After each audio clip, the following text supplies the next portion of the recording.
Good afternoon, Borivar. I'm Robert Hepworth, the chair of the campaign against the Levels motorway, and also very active in the campaign for the protection of rural Wales in its 90th year.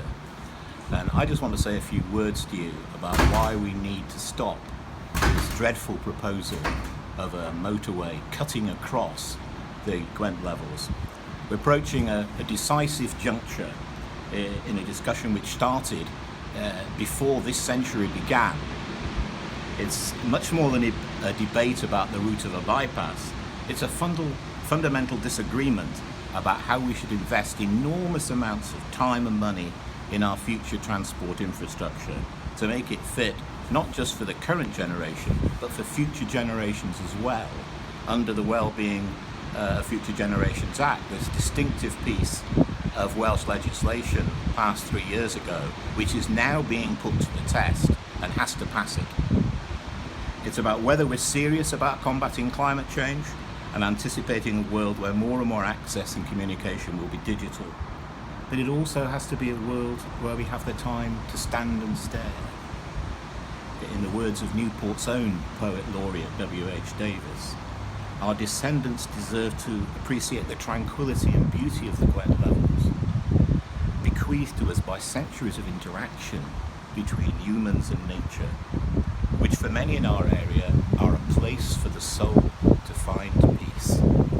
So, are we going to move forward to a sustainable era where our transport systems are designed to serve the needs of everyone, that's young and old, richer and poorer, drivers and non-drivers, and to an era where transport contributes to our health as citizens and allows us genuine mobility and access to our families, jobs and friends, places and the goods we need? Or are we going to engage reverse gear by adopting the transport solutions of the past? Are we really ready in Wales, in our current era of pressures on public expenditure, to squander perhaps more than £2 billion on a bypass to an existing motorway, which is largely demanded by big business? People who want faster journeys, but they'll actually end up causing even more congestion, even for themselves, as well as the tremendous damage they're going to do to the unique and historic landscape of the Gwent Levels and its communities. So I would conclude that the question is no longer about the feasibility of the so-called black route which the government wants. It's the wrong choice.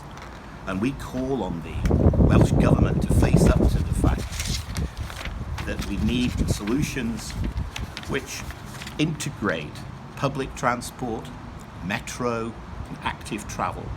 And an urgent task for the new First Minister in Wales is to choose a better line, a better plan in line with the report by the Future Generations Commission. Diolch, thank you.